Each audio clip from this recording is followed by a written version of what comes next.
American বিজ্ঞানীরা এই B2 বিমান তৈরি করে ফেলেছে, পুরোপুরি একদম হুবহু এক্স্যাক্টলি। তার মানে স্রষ্টা, আমরা যা বিজ্ঞান নিয়ে গর্ব করছি, এটা আল্লাহর সৃষ্টির একটা নগণ্য ক্ষুদ্র থেকে ক্ষুদ্র জিনিসকেই নকল করে আমরা বিশ্ববিখ্যাত বিজ্ঞানী হয়ে গেছি। তাহলে যে রব্বুল আলামিন এই ছোট্ট পাখিটাকেই সৃষ্টি করলো, না জানি সে মহান রব্বুল আলামিন কত মহান। তো এখন আমরা যারা এখানে বসে আছি, আমাদের শরীরের দিকে যদি একটু নজর করি, কত নিয়ামত এটার ভিতরে ঢুকাইয়া রাখছে। শুধু ব্রেইনের দিকে খেয়াল করলেই মাথা চক্কর খাবে। শুধু ব্রেইন ব্রেইন এই জিনিসটাকে, শুধু খুলিটাকে যদি চিন্তা করি, মাথার ব্রেইন চক্কর খাবে। এই জন্য আল্লাহ বলছেন ওয়াফি আনফুসিকুম আফালা তুবসিরুন, আমাকে যদি কল্পনা করো আমি কোথায়, আমি কেমন, তুমি নিজের দিকে খেয়াল করো, নিজের বডির দিকে লক্ষ্য করো, আমি আল্লাহ তোমার সেই বডির মধ্যেই বিদ্যমান আছি। কিন্তু আমাদের দেশের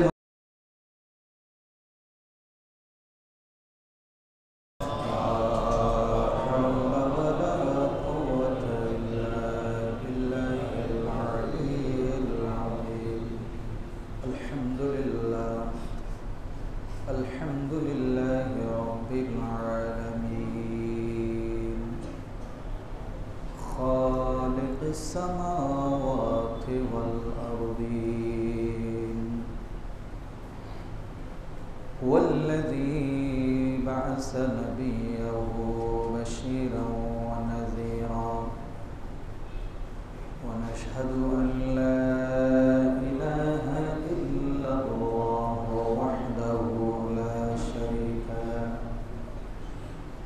والصلاة والسلام على سيدنا ونبينا ومولانا ومأوانا محمدا المصطفى صلى الله عليه وسلم لا نبي بعده ولا رسول وعلى آله وأصحابه وشهداء محبته وعلماء شريعته وعلينا معهم أجمعين. أما بعد فقد قال الله تعالى في شان حبيبه مخبرا وآمرا إن الله وملائكته يصلون على النبي يا أيها الذين آمنوا صلوا عليه وسلموا تسليما. صلى الله على سيدنا محمد صلى الله على سيدنا محمد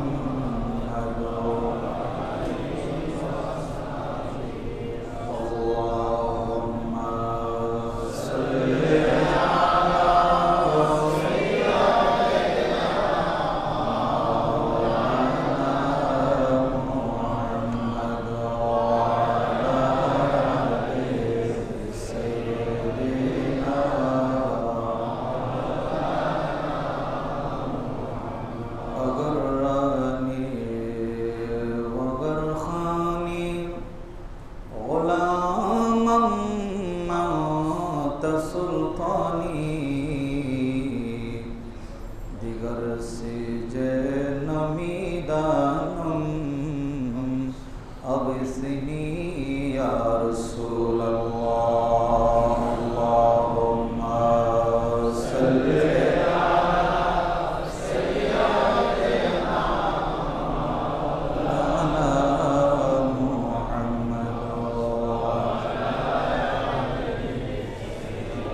في الليل والنهار لآيات لأولي الألباب صدق الله مولانا العظيم وبلغنا رسوله النبي الحبيب الكريم مولاي رب صل وسلم وبارك عليه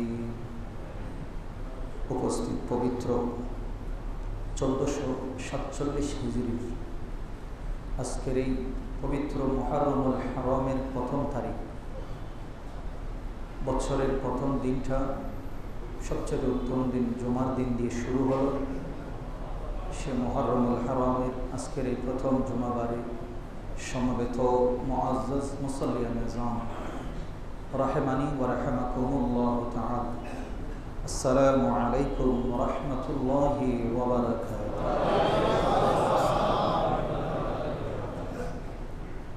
আল্লাহর দয়া মেহেরবানিতে আমরা আরেকটি বছরে পদার্পণ করলাম। আল্লাহ আমাদেরকে যে হায়াত দিয়েছেন, অনেক মানুষ গত বছর আমাদের সাথে ছিল, আজকে নাই। মহান রব্বুল আলামিন যে আমাদেরকে আরেকটি বছর, অন্তত আরেকটি বছরের প্রথম দিন আল্লাহর দরবারে হাজিরা দেওয়ার তৌফিক দিয়েছে, সেজন্য শুকরিয়া আদায় করি, বলি আলহামদুলিল্লাহ। সাথে সাথে আপনাদের সকলকে এই পবিত্র এই হিজরি নববর্ষের 1447 হিজরি মোবারকবাদ জানাচ্ছি। আল্লাহ আপনাদের সবাইকে হায়াতে তয়্যিবা দান করুন। আল্লাহ আমাদের সকলের অতীতের গুনাহগুলো আল্লাহ মাফ করে দিন। আমরা একটা দোয়া পড়ি, অনেকে জানি অনেকে জানি না, যেটাকে হাদিসের মধ্যে আল্লাহর হাবিব নিজেই বলেছেন সৈয়দুল ইস্তিগফার। সৈয়দুল মানে আল্লাহর কাছে তওবা করার জন্য যেই দোয়াটা সবচেয়ে উত্তম। আপনারা যদি একটু বলেন, আমি আপনাদের সাথে, যেন গত বছর আমরা অনেক নিয়ামত পেয়েছি, সে নিয়ামতের শুকরিয়া আদায় করা দরকার না? অনেক ভুল করেছি, মাপ চাওয়া দরকার না? আজকে বছরের প্রথম দিনের এই প্রথম জুমা আমরা আল্লাহকে ওই দোয়াটার মাধ্যমে একটু শুকরিয়া আদায় করি, ক্ষমা চাই। সবাই বলি আল্লাহুম্মা আনতা রাব্বি লা ইলাহা ইল্লা আনতা ওয়া আনা আবদুকা ওয়া আনা আলা আহদিকা ওয়া ওয়া'দিকা মাসতাতা'তু মিন শাররি ওয়া আউযু বিকা মিন শাররি মা সানা'তু ওয়া আবুউ লাকা বিনি'মাতিকা আলাইয়া ওয়া আবুউ বিযামবি ফাগফিরলি ফাইন্নাহু লা ইয়াগফিরুয যুনুবা ইল্লা আনতা। সবাই বলে আল্লাহুম্মা আমিন। এটা হচ্ছে সৈয়দুল ইস্তিগফার। এখানে আপনি যা ভুল করেছেন, যা নিয়ামত পেয়েছেন, আল্লাহ আমার আল্লাহ আমার মাবুদ, আমি আল্লাহর গোলাম, আমার আল্লাহর পক্ষ থেকে আমি ওয়াদাবদ্ধ হয়ে দুনিয়াতে এসেছি, সব কথাটা আমি আল্লাহকে এই দোয়ার মাধ্যমে পেশ করলাম। নবী করিম রউফুর রহিম হুজুরে পুরনূর সাল্লাল্লাহু আলাইহি ওয়াসাল্লাম নূরানী রওজায়ে আতহার সোনার মদিনায় কদমাইন শরীফাইনে লক্ষ কোটি দরুদ আর সালামের হাদিয়া রস করি। যেই নবীর ওসিলায় আমরা এই নিয়ামতগুলো পেয়েছি, আল্লাহ পেয়ারা নবীর ওসিলায় আমাদের ভবিষ্যৎ জীবনটাকে আল্লাহ আরো সুন্দর করে দিন।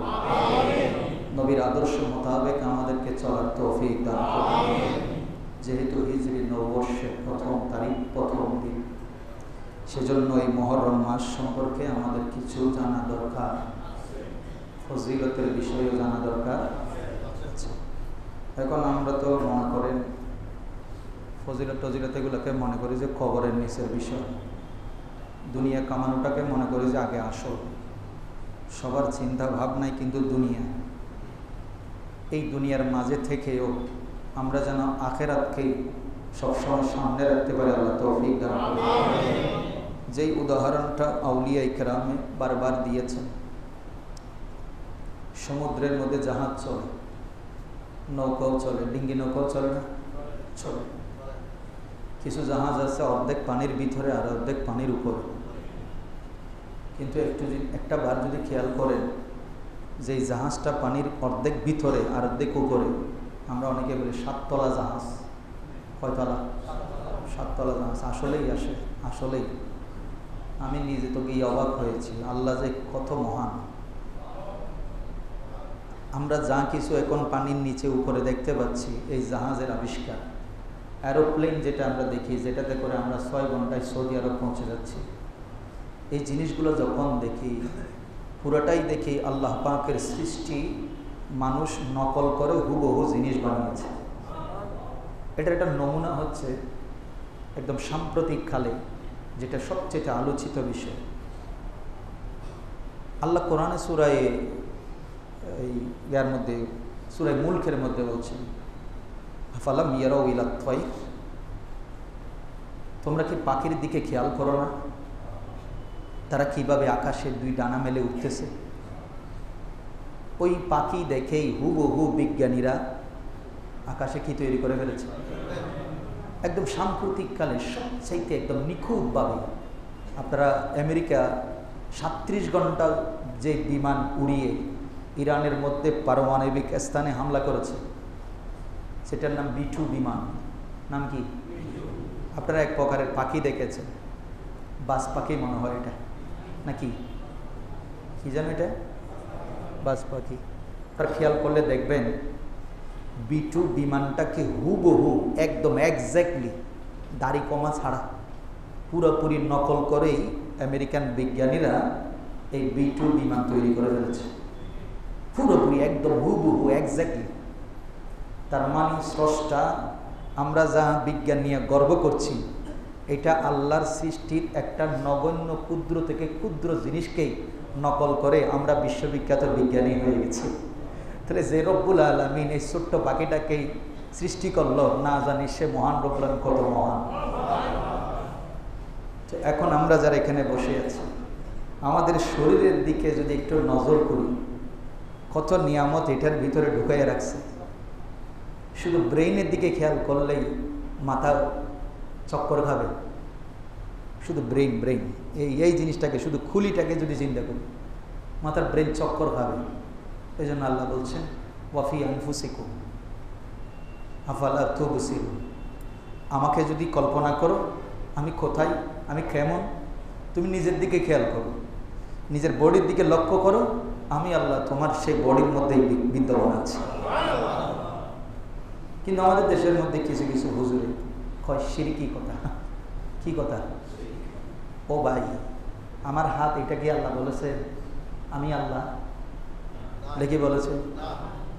আমার মাথা কি বলেছে আমি আল্লাহ? কিন্তু আল্লাহ বলছে তুমি বডির দিকে খেয়াল করো, আমি এখানে বিরাজমান আছি। এখানে আল্লাহ বলছেন আমার সৃষ্টিগুলোর দিকে দেখো, আমার সৃষ্টিগুলোর দিকে দেখো, আমি পরিবর্তন ঘটাচ্ছি, আমি প্রতিদিন পরিবর্তন ঘটাচ্ছি তোমাকে। যেমন আপনি যদি একটু চিন্তা করেন, আপনি যখন দুনিয়াতে এসেছেন দাঁত ছিল? জোরে বলেন। প্রথমে কয়টা উঠছে? হ্যাঁ, 1-2 উঠলে নানার বাড়িতে কি দন করে? দেশি কুড়ো। কি কুড়ো? দেশি কুড়ো। দাবি এরি দেশি কুড়ো দিয়ে মোটামুটি নাতিরে সিবাইতে ফারুক আর না ফারুক একটু করে হইলেও কী করতে হবে। তারপরে এটার মানে একটা নানার বাড়ি থেকে খাওয়ার একটা প্রসেসিং চালু করি। যাই হোক, এটা খারাপ কিছু না, নাতি উপলক্ষে বাইরে বাইরের মেহমানদারি, এটা আমি খারাপ বলছি না, কিন্তু এটার আপনি কোরআন হাদিস বানাই ফেলিয়েন না আবার। কিন্তু আমাদের দেশে এমন কিছু আইন তৈরি হয়েছে যেগুলো কোরআন হাদিসের বিষয়কে এইভাবে না মানলেও ওই বিষয়গুলোকে ওইভাবে মানা হয়। এটাই হচ্ছে আমাদের সবচেয়ে দুঃখের বিষয়। তো যাই হোক, 2টা উঠছে নিচের দিকে আর 2টা উঠছে, মা বাবা কত খুশি না? একটু করে মাঝে মাঝে হাত দিয়ে দেখে এটা কামড় দেয়, এটা ভালো লাগে, ও কামড় দেয়, যেটা কি লাগে? ভালো লাগে। আস্তে আস্তে আস্তে আস্তে এদিকে উঠতেছে এদিকে উঠতেছে। তারপরে বয়স যখন 14-15, আক্কেল দাঁত উঠতেছে। কি দাঁত? আসলে আক্কেল দাঁত কোনটা আমি নিজে এখনো চিনি না, সত্যি কথা যেটা। আক্কেল বাড়ে বলে, আক্কেল দাঁত উঠলে কি বাড়ে? আক্কেল বাড়ে। এর আগে মনে হয় আক্কেল থাকে না। যাই হোক, আক্কেল উঠতে থাকে। এদিক দিয়ে, ডান দিক দিয়ে, বাম দিক দিয়ে, এগুলো নাকি আবার যেগুলো আছে এগুলোর ভিতর দিয়ে ওরে মারে মা ব্যথা করে যাবো। কি করে? আক্কেল দাঁত ওঠার সময় ব্যথা করে। আমি এই কথাগুলো কেন বলছি? তার মানে আল্লাহ বলছেন আমি প্রতিদিন সৃষ্টিকে কি করছি? চেঞ্জ করছি, পরিবর্তন করছি। কিন্তু আপনি একটা জিনিস চিন্তা করেন তো, যে রব্বুল আলামিন আপনার এখানে, আপনি চিন্তা করতেছেন এখানে দাঁতখন্দি করতেছে। মাটির মধ্যে আমি যখন একটা ফসল উৎপন্ন করি, সেটাকে সুন্দর করে পরিষ্কার করে, জৈব সার মিশ্রিত করে, রাসায়নিক সার মিশ্রিত করে, পানি দিয়া কিছুদিন এটার মজায় রাখা বলে, তারপরে গিয়ে বীজ রোপণ করি, তারপরে উঠে। কিন্তু আপনি কি একবারও খেয়াল করেছেন আপনি এখানে কি কি উপাদান আপনি রেডি করছেন? হ্যাঁ, এখানে কি কি দিয়েছেন? কিছুই দিই নেই। তো তুলতেছে কে? জোরে বলে কিভাবে তুলতেছে? আল্লাহ বলছেন ওইটাই চিন্তা কর। যেখানে কিছুই নাই, কোনো ইনস্ট্রুমেন্ট নাই, আমি আল্লাহ সেখানেই উৎপন্ন করে দিই। চিন্তা কর, গবেষণা কর। আল্লাহ বলছেন কিছু মানুষ আছে যারা এই গবেষণা করে, ইন্না ফি খালকিস সামাওয়াতি ওয়াল আরদ, নিশ্চয় নিশ্চয় মহান রব্বুল আলামিনের এই আসমান জমিনের সৃষ্টির মধ্যে, ওয়াখতিলাফিল লাইলি ওয়ান নাহার, তিনি দিন এবং রাতের পরিবর্তন ঘটাচ্ছেন, প্রতিদিন চেঞ্জ করছেন। আর বলছেন লাআয়াতিল লিউলিল আলবাব, যারা জ্ঞানী গুণী, যারা সৃষ্টি তথ্য নিয়ে গবেষণা করে, আমি আল্লাহকে নিয়ে গবেষণা করে, আমি আল্লাহর সৃষ্টি সম্পর্কে জানতে চাই, আমি আল্লাহর মহত্ব সম্পর্কে মানুষকে জানাতে চাই, এই দিন রাতের এই যে চেঞ্জিং, এটার মধ্যে তাদের জন্য বড় শিক্ষা রয়ে গেছে। তারপরে তারা বলে, তারা কি করে? ইয়াতাফাক্কারুনা ফি খালকিস সামাওয়াতি ওয়াল আরদ, তারা এই যে আসমান জমিন, তারা যে রাত দিন প্রতিদিন হচ্ছে, প্রতিটা সেকেন্ডে চেঞ্জিং হচ্ছে, এটা নিয়ে তারা চিন্তা করতেছে, ইয়াতাফাক্কারুন, ফিকির করতেছে। তারপরে তারা একটা পর্যায়ে গিয়ে বলেই ফেলে, রব্বানা মা খালাকতা হাযা বাতিলা, মাবুদ তুমি যা দেখিয়েছো, যা করতেছো প্রতিদিন প্রতিটা সেকেন্ডে, এখানে কোনো একটা জিনিসও তুমি অনর্থক কিছুই করো নাই। আল্লাহকে বলছেন সুবহানাকা ফাকিনা আযাবান নার, মাবুদ তোমার সত্তা, পবিত্র সত্তার পবিত্রতা বর্ণনা করছি, তুমি আমাদেরকে জাহান্নামের আগুন থেকে রক্ষা করো। তার মানে আল্লাহ একটা জিনিসও, একটা সেকেন্ডও অনর্থক পরিবর্তন, প্রতিটা সেকেন্ডের দাম আল্লাহর কাছে যেমন আছে, এখন আমাদের কাছে নাই। আমাদের কাছে নামাজ কয় ওয়াক্ত? একটু জোরে বলবেন। গত বছর 5 ওয়াক্ত নামাজ কি সারা বছর আমরা পড়েছি? বলতে পারবো? ভুল আছে, অনেক ভুল আছে। তো যেটা ভুল হয়ে গেছে, নতুন বছরের প্রথম দিনে আমাদের উচিত কি? আরে জোরে বলেন। ভবিষ্যতে যেন না হয়, ভবিষ্যতে যেন না হয়। আমাদের দেশের মধ্যে আমরা মুসলমান, আমরা এমনি দাবি করি 92%, 95% মুসলমান দাবি করি। মুসলমানের হিজরি নববর্ষ নিয়ে সেরকম কোনো চিন্তাভাবনা, পরিকল্পনাও। কিন্তু আপনি দেখেন ইংরেজি নববর্ষ নিয়ে সরকার বলেন, বিভিন্ন সংস্থা বলেন, ব্যাংকিং সেক্টর বলেন, প্রত্যেকেরই একটা কি আছে? পরিকল্পনা আছে। মানি ব্যাংক তো ডাইরেক্ট সেটিং করে রাখে, এমনি কোনো রকমের 30শে ডিসেম্বর বা 31শে ডিসেম্বর হইলেই ব্যাংকে যদি আপনার টাকা থাকে, দেখবেন রাতের 12টা বাজে মেসেজ চলে আসে, আপনার এখান থেকে 3000 টাকা কাটিয়ে নেওয়া হয়েছে আবগারি শুল্ক। তারপরে যদি তাকে 10-এর নিচে, তাহলে বলা হবে আপনার থেকে এত টাকা কেটে নেওয়া হয়েছে, যত টাকা নির্ধারণ করে। তার মানে ওনারা ডেট সেটিং করে রেখেছে। কিন্তু আল্লাহ বলছেন আমি যে দিন রাতের আবর্তন, চন্দ্র সূর্য, এগুলো কেন দিয়েছি? তোমরা যেন ইবাদত সম্পর্কে সচেতন হও। জোরে বলেন সুবহানাল্লাহ। কি সম্পর্কে?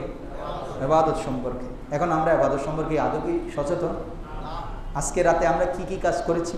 কিন্তু 31st নাইটের জন্য আমাদের অনেক কি থাকে, বিভিন্ন হোটেলগুলো সাজানো হয়, বিভিন্ন কোম্পানি সেটার অর্ডার দিয়ে রাখে, আগামীকালকে আমাদের এখানে এই অনুষ্ঠান হবে, এটা একটু রেডি করে দিবেন, এই কেকটা রেডি করে দিবেন, আমরা কেক কাটবো। কি কাটবো? আর পহেলা বৈশাখ আসেনি, জব্বারের বলিকালা তো প্রসিদ্ধ, রেডি রাখে। তারপরে লালদিঘির মেলা, মোটামুটি বাংলা বলেন আর ইংরেজি বলেন সবগুলো নিয়ে আমাদের একটা মাতামাতি আছে তো। কিন্তু আমি কি? জোরে বলেন। মুসলমান। আল্লাহর কাছে মাস কয়টা? 12টা।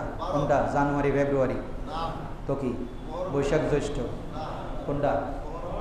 আল্লাহ নিজেই বলছেন সূরা তাওবার মধ্যে, আল্লাহ বলছেন ইন্না ইদ্দাতাশ শুহুরি ইনদাল্লাহি 12 শাহরা। আল্লাহর কাছেও কয়টা আছে? 12টা মাস। তন্মধ্যে আল্লাহ বলছেন স্পেশালি 4টা মাস আছে। মিনহা আরবাআতুন হুরুম, সেখানে আছে 4টা মাস অতীব সম্মানীয়, অতীব সম্মানিত। সেই সময় যুদ্ধ বিগ্রহ করা আমি তোমাদের জন্য নিষেধ করলাম। এই মুহররম মাস ওই মাস, এই মাসের মধ্যে সেই সময়ের কাফেররা পর্যন্ত তারা যুদ্ধ বিগ্রহ বন্ধ করে দিত। এই মাসটা আমাদের কাছে যেমন সম্মানীয়, বনী ইসরায়েলের কাছেও তেমন কি ছিল? সম্মানিত ছিল। রমজানের রোজা ফরজ হওয়ার আগ পর্যন্ত আমাদের মুসলমানদের জন্য এই আশুরার দিনে রোজা রাখা ফরজ ছিল। কোন দিনে? আশুরার দিনে, যতদিন রমজানের রোজা ফরজ হয়নি। এখন যদি জিজ্ঞেস করি মুসলমান, আমার মুসল্লিদের কাছে আমার জানতে চাওয়া, রোজা ফরজ হয়েছে কোন সনে? ভুলে গেছি। যদি জিজ্ঞেস করি হিজরতের আগে না পরে, এইগুলো নিয়ে চিন্তা ভাবনা মনে থাকে। আপনি এমনি ওয়াজ করছিলেন, শুনছিলাম, কিন্তু এগুলো মনে রাখার টাইম নেই। কারণ তেমন একটা গুরুত্বপূর্ণ পরীক্ষায় আসে না, ঠিক না? শিক্ষিত ছেলেদেরকেও যদি জিজ্ঞেস করি, তারাও বলতে পারতেছেন। অথচ এটার সাথে আমার স্রষ্টার সাথে একটা কানেকশন আছে। কি আছে? কানেকশন আছে। আমি মুসলমান, আমার স্বাধীনতা যুদ্ধ 1971, ঠিক আছে না? মানে ভুল হচ্ছে মনে। আবার অনেকেই এখন 1971-কে মানতেই চায় না। এমন দেশে বসবাস করি, এমন দেশে বসবাস করি যে দেশের স্বাধীনতাই মানতে চায়। 71 কিছু না, 71 বাদ। তো 71 বাদ দিলে বাংলাদেশও বাদ। বাংলাদেশ নাম এটা কখন থেকে চালু হয়েছে? তো এখন আপনি বাংলাদেশে থাকবেন, 71 বাদ দিলেই নাম এটা বাদ দিয়ে 24-এ আরেকটা দেশের নাম বানাইতে হবে। আমি কি ভুল বলছি? অতিরিক্ত বাড়াবাড়ি করবেন না, অতিরিক্ত বুঝিয়েন না। বাঙালির গোলামও খুব সহজ, বুঝতে পারতেছেন? 71 না হইলে দেশেই নাই, ভূখণ্ডই নাই। তো দেশ না থাকলে আপনার আন্দোলন করতেই করবে। কার বিরুদ্ধে আন্দোলন করবে? কাকে মারবেন? বোঝার বিষয়।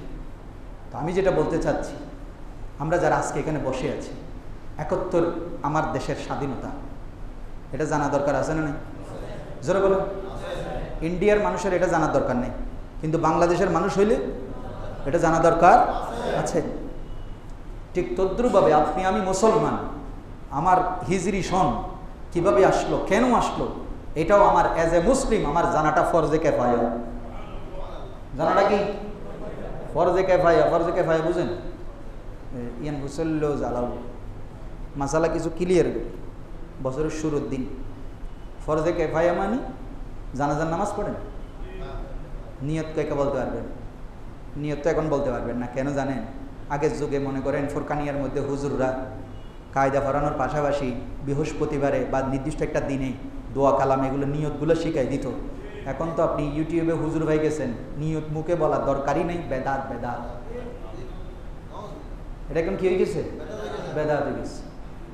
অথচ ওই বেদাতের ভিতরে ওই নামাজের পুরা বিধানটাই আলেম ওলামারা রেডি করে দিয়েছে। এখন আমি যদি জিজ্ঞেস করি জানাজার নামাজের নিয়তটা বলেন, হয়তো হুজুর মনে মনে নিয়ত করি কিন্তু নেওয়া যায় না। আমিও তো বলছি হয়েছে, হবে না কেন? আপনি যে মসজিদে জুমা পড়ার জন্য বের হয়েছেন, রেডি করছেন, আপনি গোসল করতে গেছেন, জুমায় যেতে হবে, তখন থেকে আপনার জুমার নামাজের নিয়ত কি হয়ে গেছে?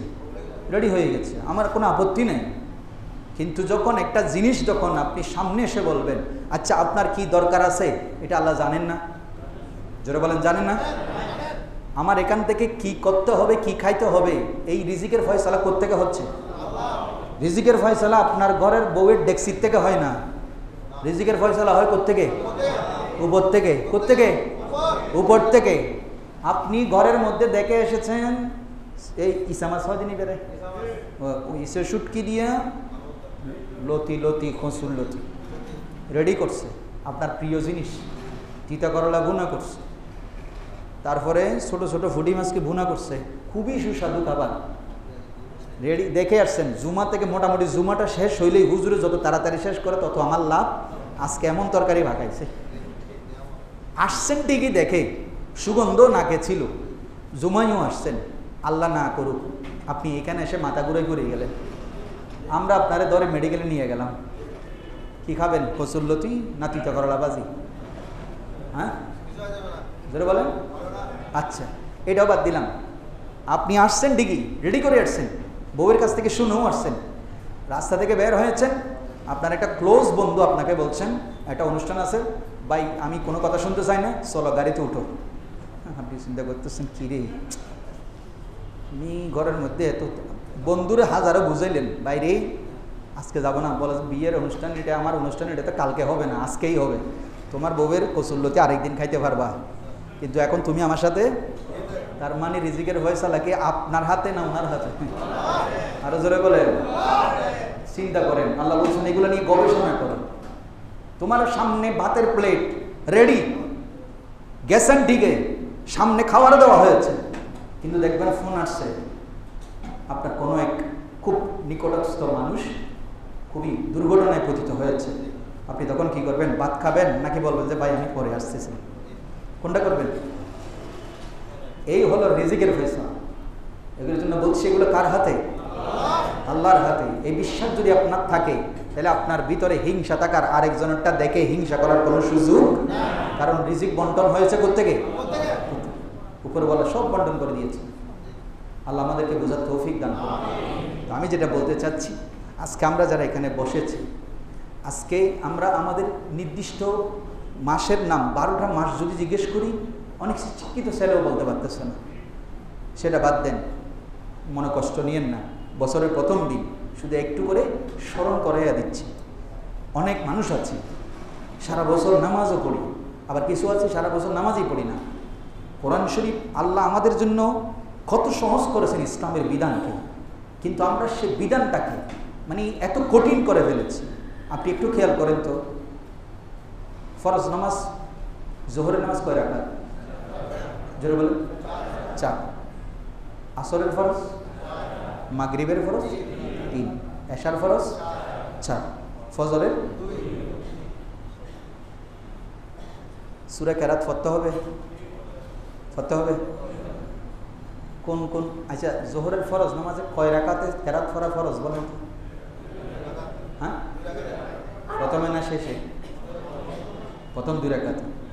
এখানে আরেকটা মাসালা জিজ্ঞেস করি, মনে করেন আপনি প্রথম রাকাত ইমামকে পান নাই, এসে শরিক হয়েছে, নামাজে দাঁড়াইলেন, দাঁড়ানোর পরে ইমাম সাহেব যখন সালাম ফিরে ফেললো, আপনার নামাজ 1 রাকাত বাকি আছে না?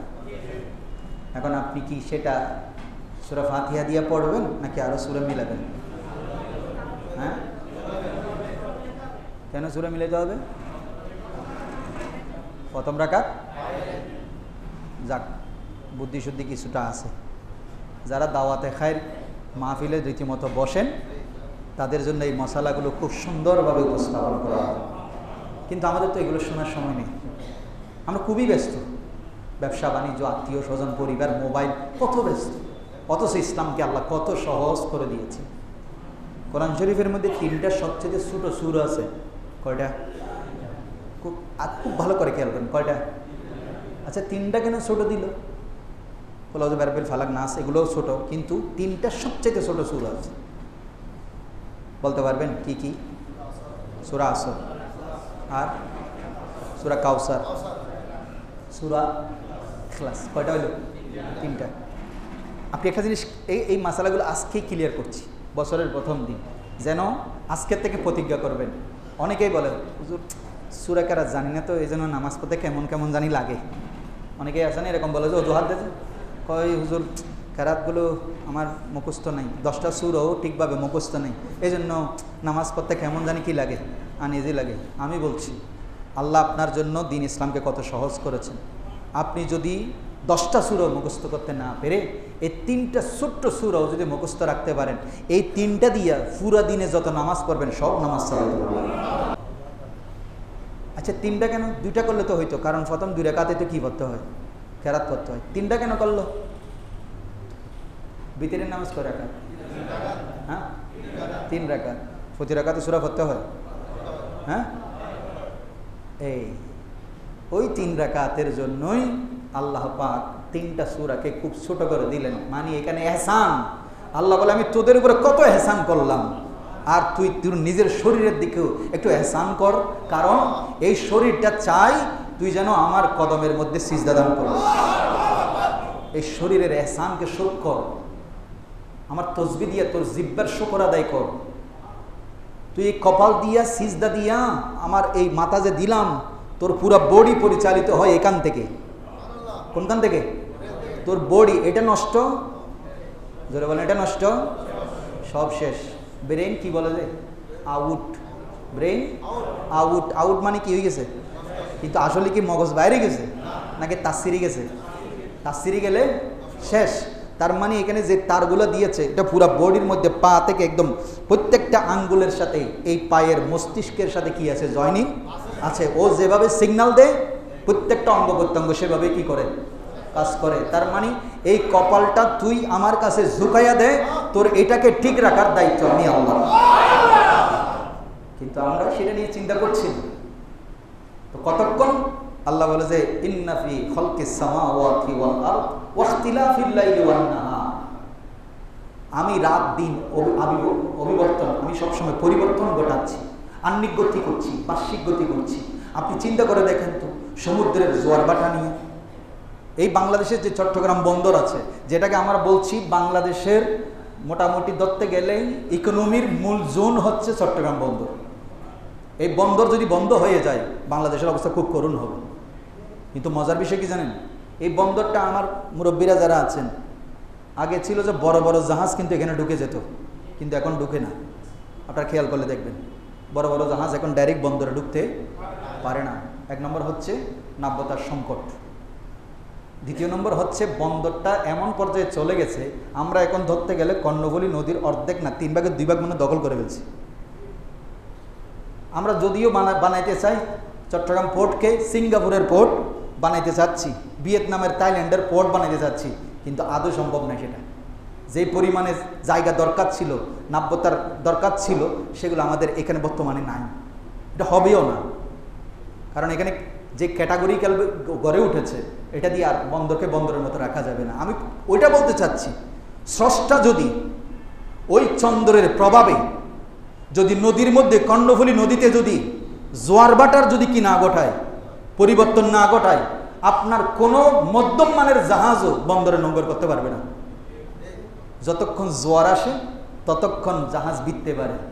তার মানে আপনি চিন্তা করেন তো, এখন জোয়ার করতে আসে বিজ্ঞানীদেরকে জিজ্ঞেস করেন চন্দ্রের প্রভাবে কি আসে। এই জন্য দেখবেন জোয়ার ভাটার টাইমও এখন বলি দেয়, কয়টা বাজে জোয়ার আসবে, কি দিয়া বলা যায়? হ্যাঁ, ওই চন্দ্র দিয়ে হিসাব করে। কি দিয়া? চন্দ্র দিয়া। আল্লাহ বলছেন হিয়া মাওয়াকিতুল লিন্নাস, সেটা মানুষের জন্য সময় নির্ধারণ করে। তাহলে আপনার রিজিক জড়িয়ে আছে সেখানে, সে বন্দরের জিনিসপত্র দিয়েই আপনার এখানে পুরো বাংলাদেশের মধ্যে মেশিনারিজ পার্টস বলেন, খাদ্যদ্রব্য বলেন, বীজ বলেন, যত প্রকারের আমদানি রপ্তানির জিনিস সব ওখান থেকে আসতেছে, পুরো বাংলাদেশে ছড়িয়ে যাচ্ছে, এখান থেকে জিনিস উৎপন্ন হচ্ছে, তারপর সেটা প্রসেসিং হয়ে আপনার বাতের প্লেটে আসতেছে। আল্লাহ বলছেন চিন্তা করো, ইয়াতাফাক্কারুনা ফি খালকিস সামাওয়াতি ওয়াল আরদ। তো আমি যেটা বলতে চাচ্ছি, আজকে আমরা যারা এখানে বসে আছি, আমরা এগুলো নিয়ে সময় নিয়ে আমরা গবেষণা করছি না, কিন্তু সময় নিয়ে গবেষণা করতে আল্লাহ নিজেই বলছেন গবেষণা করো সময় নিয়ে। সময় চলে যাচ্ছে, এই জন্য আল্লাহ বলছেন আমি সময়ের কসম করলাম। আল্লাহ তাগিদ দেওয়ার জন্য বলবেন ওয়াল আসরে, সময়ের শপথ। কিসের শপথ? তার মানে সময়কে আল্লাহ কত মূল্যায়ন করেছেন। আল্লাহ সময়কে মূল্যায়ন করেছেন, আল্লাহর নবী সময়কে মূল্যায়ন করেছেন, সাহাবায়ে কেরাম সময়কে মূল্যায়ন করেছেন। সেই সময়কে যথাযথভাবে ব্যবহার করার জন্য হিজরি 16 শনি, কয় শনি? হিজরি 16 শনি। আপনারা হিসাব করলে বুঝবেন কেমনে 16 শনি। রাসূল করিম রউফুর রহিম সাল্লাল্লাহু আলাইহি ওয়াসাল্লাম 622 খ্রিস্টাব্দে কি করেছেন? হিজরত করেছেন। কত খ্রিস্টাব্দে? তখন কিন্তু হিজরি সন গণনা শুরু হয়নি। রাসূল করিম সাল্লাল্লাহু আলাইহি ওয়াসাল্লাম মদিনায় মুনাওয়ারায় 10 বছর ছিলেন। এরপরে সিদ্দিক একবারে 2.5 বছরের খেলাফত চলে গেল। ফারুকে আজম মসনদে বসল। ফারুকে আজমের প্রায় 3.5 বছরের মতো খেলাফত অতিবাহিত হল। কুফার গভর্নর বানিয়ে পাঠালেন হজরতে আবু মুসা আশআরীকে। কুফার কথা আসবে, কারণ এই মুহররম মাসের সাথে কুফার একটা কি আছে, সম্পর্ক আছে। ফোরাত নদীর কি আছে সম্পর্ক? ফোরাত জান্নাতের নদী। সুবহানাল্লাহ বলবেন না? ফোরাত কিসের নদী? ফোরাতের সাথে জান্নাতের নহরের সাথে কি আছে? আরেকটা নদী আছে, এটা বুখারীর হাদিস বলছি, নীল নদ। কি নদ? নীল নদ। আল্লাহর নবী বলছেন, আমি মেরাজের রাত্রিতে বিসমিল্লাহর প্রত্যেকটা শব্দের শেষ অক্ষরের সাথে আমি মিলিয়ে দেখতে পেলাম 4টা নদীর কি আছে, সম্পর্ক আছে। সেখানে 2টা নদীর সম্পর্ক দেখলে পেলাম ডাইরেক্ট জান্নাতের সাথে, আর 2টা নদীর সাথে সম্পর্ক দেখলাম দুনিয়ার মধ্যে। বিসমিল্লাহির রহমানির, বিসমিল্লার মিম, বিসমিল্লার কি মিম, আল্লাহ শব্দের হা, রহমানের নুন, আর রহিমের মিম। এই প্রত্যেকটা শব্দের সাথে একটা একটা জান্নাত, একটা একটা নদীর সাথে সম্পর্ক আছে। এটা নিয়ে আমি আরো গবেষণা, আরো অনেক লম্বা গবেষণা আছে এটা নিয়ে। আমি জাস্ট শুধু এতটুকু বলছি, এই মুহররম মাস আমাদের জন্য কত বড় গুরুত্বপূর্ণের মাস। আমরা যদি 71 সনকে মনে রাখতে পারি, 26শে মার্চকে মনে রাখতে পারি, 16 ডিসেম্বরকে মনে রাখতে পারি, তাহলে পহেলা হিজরি বা আমার হিজরি সন, আমার 10ই মুহররম, আমার এগুলো মনে রাখার দরকার আছে না নাই? কিন্তু আমরা কেন মনে রাখি না? পরীক্ষায় নেই, যে পরীক্ষায় সার্টিফিকেটের সাথে এটার কোনো সম্পর্ক। তার মানে আমরা কি এখন দুনিয়া চিনি না আখেরাত চিনি? হ্যাঁ, দুনিয়া চিনি। সেই জন্য আমরা ইংরেজি আর বাংলা নিয়ে যথেষ্ট কি করি, মশগুল থাকি। আরবি নিয়ে আমাদের কোনো চিন্তা নাই। বুড়াকালে পিএইচডি করে অনেক প্রফেসর আছেন কলেজ ইউনিভার্সিটির মধ্যেই, বয়স ওনার বর্তমানে ধরতে গেলে 52। প্রফেসর বাংলাদেশের সরকারের টাকা দিয়ে বিশ্ববিদ্যালয়ের অনুদান নিয়ে তিনি ফিনল্যান্ডে যায়, লন্ডনে যায়, ক্যামব্রিজে, হার্ভার্ড ইউনিভার্সিটি গিয়ে কি করে, পিএইচডি করে। বুড়া বয়সে। কোন বয়সে? বুড়া বয়সে। যদি জিজ্ঞেস করেন কেন করতেছেন, কয়দিনই বা বাঁচবেন, কয় এটা একটা সম্মানের বিষয়। এটা কিসের বিষয়? ওনার নামের আগে একটা কি লাগবে, ডশীন্দ্র, ফোটারি, কি ডক্টর, কি ডক্টর, ডাক্তার নয়। ডক্টর আর ডাক্তারের মধ্যে কি আছে? তবে আমাদের এখন ঘরে ঘরে ডাক্তার, ঘরে ঘরে ডক্টর, ঘরে ঘরে কি। অথচ একজন পিএইচডি হোল্ডার এটা জাতির জন্য সম্পদ। বাংলাদেশে এত ডক্টর শাইখ আছে, একজনও কোনো একটা ইসলামের কোনো একটা বিষয় নিয়ে গবেষণা করে মুসলমানদের জন্য ফ্রুটফুল কোনো জিনিস করেছেন বলে আমার মনে। যা করতেছেন সেগুলো ইমাম আজম যা করে গেছে এগুলো। তো ডক্টর ডিগ্রি লাগলে প্রথমে কারা লাগানো দরকার, জোরে বলেন। কিন্তু দুঃখের বিষয় কি জানেন, ইমামে আজমের থিসিস, ইমামে আজমের দিয়া কোরআন হাদিসের 83,000 মশলার গবেষণা করে উনি এখন ইমামে আজমের ভুল ধরে ওনার নামের মধ্যে ডক্টর লাগাইছে। আশ্চর্যের বিষয়। ডক্টর হওয়ার কথা ছিল ইমাম আজম, ডক্টর হওয়ার কথা ছিল ইমাম শাফিঈ, যাকে আল্লাহর নবী নিজেই, যার জন্য শুভ সংবাদ দিয়েছেন, সমস্ত আইম্মায়ে কেরাম যাকে সিরাজুল উম্মাহ বলেছেন, উম্মতের প্রদীপ বলেছেন। এর থেকে বড় প্রদীপ উম্মতে মুহাম্মদের মধ্যে স্টিল এখনো হয়নি, আর হবেও না। এখন আমাদের দেশের ডক্টর যেগুলো শাইখ, যেগুলো ডক্টর লিখে, এগুলো দেখেছি ইমাম আজমের ভুল ধরে ধরে বলে ডক্টর। দুঃখের বিষয়। ইমাম শাফিঈর ভুল ধরে, কয় উনি হাদিস জানতেন না। উনি কি জানতেন না? অথচ আপনি যদি ইমাম বুখারীকে মানে, বুখারী শরীফ মানে, কিন্তু ইমাম বুখারী ছাত্র যেগুলো মক্কি ইবনে ইব্রাহিম, আব্দুল্লাহ ইবনে মুবারক, যেগুলো ইমামে আজমের ওস্তাদ, এগুলো কি ইমামে আজমের ওস্তাদ, এরা সবাই ইমাম বুখারীর ওস্তাদ। এরা আব্দুল্লাহ ইবনে মুবারক, মক্কি ইবনে ইব্রাহিম, এরা সবাই হুমায়দি, এরা সবাই হচ্ছে ইমাম বুখারীর সরাসরি ওস্তাদ, দাদা ওস্তাদ। কিন্তু আপনি জরিপ চালাই দেখলে বুঝতে পারবেন এগুলো সবগুলো ইমাম আবু হানিফার ছাত্র। এগুলো সবগুলো কার ছাত্র? ইমাম আজমের ছাত্র আর ইমাম বুখারীর ওস্তাদ। দেখছেন, ইমাম আচ্ছা ছাত্র যদি হাদিস জানে তো হাদিস এগুলো শিখতে কোত্থেকে? তো ওস্তাদে জানে না। এগুলো আবার নামের আগে ডক্টর শাইখ লাগাইছে। কি লাগাইছে? শাইখ অমুক, শাইখ অমুক, সব শাইখ ইমাম আজমের ভুল ধরে। তো আমি যেটা বলতে চাচ্ছি, হিজরি সন এটাও একটা গবেষণা, এটাও একটা কি গবেষণা, ইস্তেহাদ। তখন আবু মুসা আশআরী কুফাতে আছেন, ওনার কাছে হজরতে ফারুক আজম অনেকগুলো চিঠি পাঠিয়েছেন। কুফার মানুষ কিন্তু রসুলের যুগ থেকেও, ভালো করে খেয়াল করেন, আল্লাহর হাবিবের সময়কালেও এরকম কিছু বেয়াদব রসুলের পিছনে ছিল। তারই ধারাবাহিকতায় সিদ্দিক আকবরের খেলাফতের সময় তারা একটা গন্ডগোল তৈরি করলো। সিদ্দিক আকবর ইন্তেকাল করার পরে ফারুক আজমের ক্ষমতায় বসা নিয়েও তারা একটা গন্ডগোল করলো। সর্বশেষ সবচেয়ে বেশি গন্ডগোল করলো ওসমান জিন্নুরানের খেলাফতের সময়। ওনাকে একাধারে 60 দিন গৃহবন্দী করে রেখেছে। এই সম্প্রদায়টাকে আমরা এখন বলছি শিয়া সম্প্রদায়। কি সম্প্রদায়? শিয়া সম্প্রদায়। বড় মজার বিষয়, আজকের এই ঘটনায় আমি আপনাদেরকে শুধু একটা রেফারেন্স বলি। আবু মুসা আশআরী, যার পরামর্শ গভীরভাবে খেয়াল করেন, ওনার কাছে অনেকগুলো সিটি জমা হয়ে গেছে ফারুক আজমের। তখন তিনি একটা সিটি লিখলেন, আমিরুল মুমিনিন, আপনি যে সিটিগুলো পাঠান, কোনটা আগের কোনটা পরের, কোনটা আগে করব কোনটা পরে করব, এগুলো দেখা যায় আস্তে আস্তে অনেক সময় অনেকগুলো 3 দিনে পৌঁছে যায়, আর কিছু 15 দিনও। কিন্তু আপনি 15 দিনের যে সিটিটা এটা পাঠিয়েছেন আগে, আরেকটা পাঠিয়েছেন পরে, কিন্তু দেখা যাচ্ছে আমি এলোমেলো করে ফেলতেছি। যদি আপনি একটা কাজ করেন, একটা তারিখ লিখে দেন, তাহলে আমার জন্য সুবিধা হয়।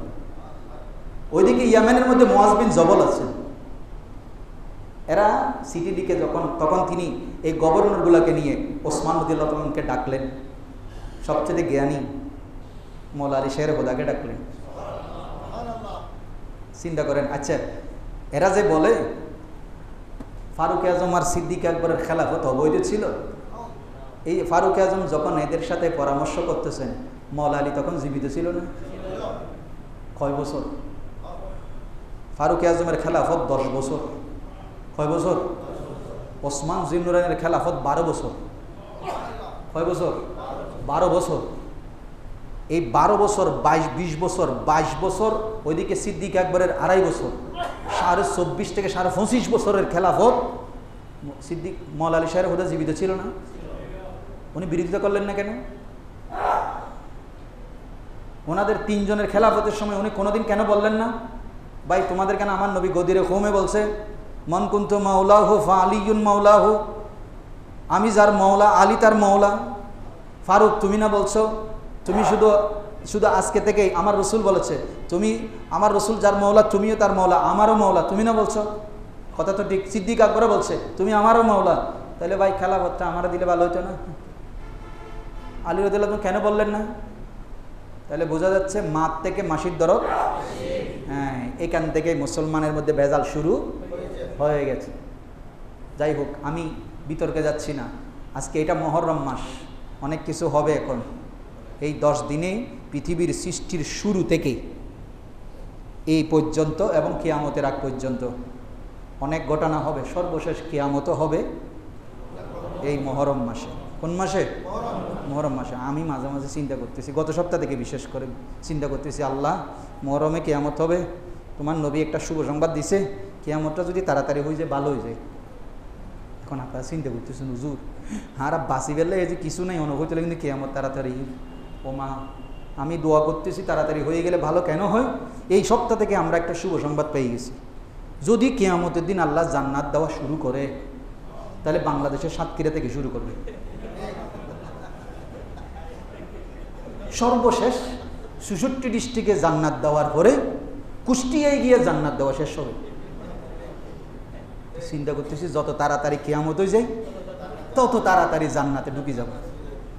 কারণ আমাদের দেশের মধ্যে জান্নাত বিহারি বাড়ি গিয়ে গরু বিহারির তুই করে জান্নাত বিহারি বেশি। এখন কে এখন বাংলাদেশের মধ্যে ডাইরেক্ট জান্নাতের টিকিট চলে দেয়। ইউরোপ আমেরিকার তো বেগুন আছে, কিন্তু শুধু জান্নাত লই বেললে বাংলাদেশের আর বাজে মদিনা মুনাওয়ারা মক্কা জন হচ্ছে অনুরোধ ইয়ান এখন জান্নাতর রাজধানী ইয়ান কি অন্যান বাংলাদেশি জন্য। এবার বাকি কেন বুঝিল তো মুহররমের 10 তারিখ কখন শুক্রবার আসবে, এতদিন বাঁচবো কি বাঁচবো না আল্লাহ জানে। চিন্তা করতেছি যত তাড়াতাড়ি হয়ে যায়। মোটামুটি আমাদের চট্টগ্রাম আছে, কিন্তু এখানে চট্টগ্রাম আছে তো 66 ডিস্ট্রিক্টের মধ্যে চিটাগাং আছে না? যারা তো আগে যাকে বেরকম হারানারা মদিনাতুল আউলিয়ার মানুষ এতাল্লাই জান্নাত বিয়ারি ইয়ান যদি আয় হইতাম এখন সৌমনি মসজিদে থিয়ে যদি হইতাম হুজুর কেবলা তৈফ রহমতুল্লাহ আর জান্নাতুল্লাহ যেতে পারিব এই মলয়ুন হইছু দে জুনে এখন জান্নাত বেশি ফেলার গোটা বাংলাদেশের কেয়ামত এরা জান্নাত দিবে লাগবে বড় উন হইছু দে আমরা একটা নাত পড়েছিলাম মুর্শিদি তৈয়ব শাহ তুমি তারানেওয়ালা তুমি বাঁচানেওয়ালা তো এখন ইয়ান যেত হই ও মারে বহুত হুজুর রে মানিয়ে একটা ফটো কাটে বেইজ্জত করা শুরু করি শিরিকের ফতোয়াতে একটা মোটামুটি ফেসবুক চাই কি অথচ আল্লাহর বলি যারা যে সুপারিশ করবেন তারা যে জান্নাতে নিতে পারবেন এটা আমার কথা নয়, এটা সহি বুখারীর কথা, এটা সহি মুসলিমের কথা। শুধু তাই নয়, আল্লাহর বলিরে তো অনেক উপরে। একজন যদি হাফেজে কোরআন ভালো হাফেজে কোরআন হয়, তার আমল যদি নবীর সুন্নত মোতাবেক হয়, ওই হাফেজে কোরআনও 10 জন জাহান্নামীকে জান্নাতে নিয়ে যেতে পারে। এটা তিরমিজির হাদিস, ইবনে মাজার হাদিস। এটা একজন আলেম বা আমল, সেও যদি নিজের এলম অনুসারে যদি আমল করে, সঠিকভাবে সঠিক পথে চলে, হালাল হারাম বাজ বিচার করে চলে, এই আলেমের কিয়ামতের ময়দানে এমন পাওয়ার হবে, উনি যা চাইবেন আল্লাহ বলবে তুমি আজকে তাদেরকে সুপারিশ করে জান্নাতে নিয়ে যাবে। তাহলে একজন বা আমল আলেমের যদি মর্যাদা হয়, না জানি আল্লাহর ওলিদের কি অবস্থা হয়। আর যদি একজন ওলির পাওয়ার হয়, না জানি ইমাম হোসাইনের পাওয়ার। ইনশাআল্লাহ আমরা কারবালার মাহফিল, আমরা আজকে শুধু আমলগুলো নিয়ে আলোচনা করলাম। রোজা রাখবেন কমপক্ষে কয়টা? রোজা ফরজ ছিল, এখন নফল হয়েছে। কিন্তু আমার নবী বলেছেন নাহনু আহাক্কু ওয়া আউলা বিমূসা, মূসার ব্যাপারে ইহুদিদের চাইতে আমরা বেশি হকদার, কারণ তারা মূসার শরীয়তকে পাল্টিয়ে ফেলেছে, কিন্তু আমরা পাল্টাবো না।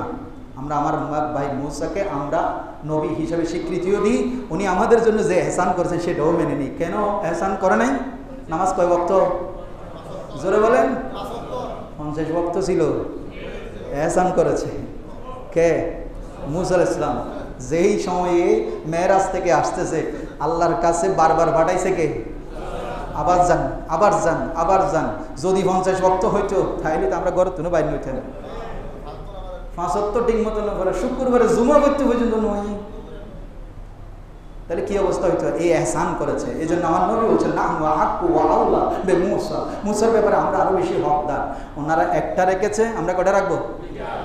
একটা রাখবেন না। আমার নবী বলছেন তাখালাফুল ইয়াহুদা, ইহুদিদের কি করো? বিপরীত করো।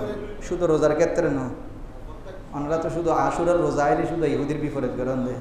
বাকি সুলহাডা, শার্ট ফিন্দে, ফ্যান ফিন্দে, টিয়ে মুতন বসইতে লাগুন হলাম বহুত বাইরে দেখিনি। মসজিদে দেশে আগ্দ ভরি বেললাই একবারে কোট টাই ভরি ইনটিন করি এসছি। সাইদি একটা প্রস্তাবখানা যাইর আল্লাহর নামে থিয়ে মারে দিয়ে জিজ্ঞেস করলাম কি রে ভাই? কয় হুজুর বসতে পারতেছি না। কেন? কয় এইটার কারণে। তো এমন পোশাক কেন পরেছেন যেই পোশাক আপনাকে নবীর সুন্নত থেকে দূরে ঠেলে দেয়, ইহুদির কাজ করাইতে আপনাকে বাধ্য করে?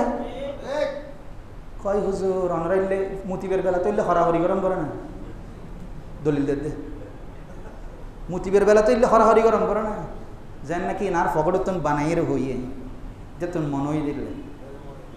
এই জন্য মুসলমান মাথার টুপি, দাঁড়িয়ে প্রস্রাব করার যেই অনেকে দলিল দেখো বুখারীতে আছে, হতিয়ে মুচ্ছে ধর আল্লাহ রাসূল বহুত জায়গা তিয়ে মুচ্ছে, নাউজুবিল্লাহ। কত বড় হারামজাদা দেখুন না, হাদিসের কিভাবে অপব্যাখ্যা করলো। কবরস্থানে মাটি জুতা নিয়ে উঠে গেছে, বললাম ভাই এটা পবিত্র স্থান, এখানে ইমানদাররা শুয়ে আছে, নিশ্চয়ই এখানে কবরে যারা আছে, অনেক কবর খুললে দেখবেন 40 বছর হয়ে গেছে কাফনে দাগ লাগে নাই। আল্লাহর নবী বলছেন ইমানদার দুনিয়াতে যেমন সম্মানিত, মৃত্যুর পরে তারা আরো বেশি সম্মানিত। কিন্তু এখানে যখন জুতা নিয়ে, আমি বললাম ভাই জুতাটা একটু খুলে আসে, কয় রসুলের মসজিদে নবী হয় জুতা লডু কি হয়তো নজ ফরাই হয়, হাদিসের দলিল লাগে। ওই ডক্টর সাহেব জন ইমাম আজমের ভুল ধরে, আল্লাহ বুঝার তৌফিক দান। সেজন্য বলছি অতীতে অনেক ভুল করেছি। বুড়া বয়সে যদি আপনি পড়ালেখা করে পিএইচডি করতে পারেন, বুড়া বয়সে 3টা সূরা মুখস্থ করতে পারবেন না? কয়টা? কয়টা? কোনটা কোনটা? ওয়াল আসরে ইন্নাল ইনসানা লাফি খুস, ইল্লাল্লাযিনা আমানু ওয়া আমিলুস সলিহাত ওয়া তাওয়াসাউ বিল হক ওয়া তাওয়াসাউ বিস সাবর। শেষ। ইন্না আতাইনাকাল কাউসার ফাসাল্লি লিরাব্বিকা ওয়ানহার ইন্না শানিয়াকা হুয়াল আবতার। কুল হুয়াল্লাহু আহাদ আল্লাহুস সামাদ লাম ইয়ালিদ ওয়া লাম ইউলাদ ওয়া লাম ইয়াকুল লাহু। আপনি যদি এই তিনটা সূরা বৃদ্ধ বয়সে অন্ততপক্ষে একজন হুজুরের সাথে বসে, হুজুরের কিছু হাদিয়া তোফা দিয়ে আব্বাস হুজুরের যোগাযোগ করি, 2-4-500 টাকা দিন নেবেন, এটা দিন পারিবেন, কিন্তু এখানে মোটামুটি 7 দোকানে বিল দিতে পারবেন। হুজুরও দিতে হলে তো কত হুজুর দেখুনি কোরআন ঘরে টিয়া দাবি করতে ফতোয়া চালু করে দিয়ে সঙ্গে যে। কিন্তু মাস্টার, লজিং মাস্টার বা টিউশন মাস্টার রেখে দেয় ফিজিক্স পড়ার দেয় সপ্তাহে 3 দিন, এবারে 8,000 টাকা দেয় একবারে ফসল নলে দিয়ে সারা 8,000 টাকা নিলে দেব বিদ্যা বেশি ফসল জানে। কিন্তু যেই হুজুর রে মানি দেখুনি হুজুরের দিন বেশি পয়সা হাত দিয়ে ফতোয়া চালু করে দিয়ে এই ফতোয়া গিরে জেডে এড়ে নেব। আল্লাহ বুঝার তৌফিক দান। আলহামদুলিল্লাহ আমাদের মসজিদেও 3 দিন ব্যাপী সোহাদায়ে কারবালার মাহফিল ধারাবাহিকভাবে হবে ইনশাআল্লাহ। শুক্রবার থেকে, আগামী শুক্রবার থেকে শুরু হবে। শুক্রবার, শনিবার, রবিবার। শুক্রবারে আমাদের ওটা কি দাইয়াপাড়া জামে মসজিদের খতিব সাহেব আসবেন। শনিবার ইনশাআল্লাহ, যেহেতু আমি রবিবারে থাকবো না, আর মো কিন্তু আত্মন বারবার হুসল লই টিকিট ঠিক আছে না, মামুরও হয়ে দিয়ে মামুর হুসলে বেগারও হয়ে দিয়ে। যাই হোক, 6 তারিখে ইনশাআল্লাহ কনফার্ম। 10 তারিখ ইনশাআল্লাহ আমি আল্লাহর ঘরের উদ্দেশ্যে রওনা হব। সেজন্য আমি 9 তারিখ আসবো। যেহেতু আপনাদেরকে না দেখে যদি দোয়া নিয়ে না যাইলে আবার কোন বিপদে ধরে আবার, সেজন্য 9 তারিখ আমি আসবো। 10 তারিখ আমাদের ওস্তাজুল আসাদ, অসংখ্য মুহাদ্দিস মুফতির প্রিন্সিপালের ওস্তাদ, যার ছাত্র এখন পুরো বিশ্বে, অধ্যক্ষ ওসি রহমান আল কাদেরী মুদ্দাজিলুল আলী, উনি 10 তারিখে আমাদের মসজিদে বয়ান করবেন। আপনাদের সকলের প্রতি দাওয়াত রইল। সব আন্দোলন ইমাম হুসাইনের জজবানি ইমান আকিদাকে মজবুত করার জন্য কারবালার মাহফিলে শরীক হবে। আপনাদের যতটুকু সামর্থ্য আছে এই মাহফিলের জন্য একটু সহযোগিতাও করবেন, এটাও আপনাদের ইমানি দায়িত্ব। আরেকটা কথা হচ্ছে, আজকে বছরের প্রথম দিন, আল্লাহর হজরতে আবু সাইদ খুদরির একটা হাদিস আছে, আজকের এই দিনে যারা নিজের পরিবারের জন্য, এলাকার মানুষের জন্য যারা বেশি ভালো খাবার দান করবে, আল্লাহ তার সারা বছরের রিজিকের মধ্যে ফরাগতি দান করবে। ফকির মিসকিনকে দান করবেন। আমাদের একজন মুসল্লি, এই পাশে ওনার বাড়ি, খুবই অসুস্থ, দোস্ত মোহাম্মদ, উনি বাইরে দাঁড়িয়ে আছেন, খুবই অসুস্থ, আমি দেখেছি। ওনাকে একটু সহযোগিতার হাত বাড়াবেন। আল্লাহ পাক রব্বুল আলামিন আমাদের আগামী বছরটা আমাদের জন্য যাবতীয় অকল্যাণ থেকে হেফাজত করে আমাদেরকে কল্যাণের পথে থাকার তৌফিক দান করুন। আল্লাহর সর্বোপরি খাস রহমত আমাদের দেশের উপরে নাযিল করুন। মুসলমান বিশ্বকে আল্লাহ এই সমস্ত জালেমদের থেকে, ইহুদি খ্রিস্টান আগ্রাসন থেকে আল্লাহ হেফাজত করুন। ওয়া মা তৌফিক ইল্লা বিল্লাহ। আসসালামু আলাইকুম ওয়া রাহমাতুল্লাহি ওয়া বারাকাতুহু।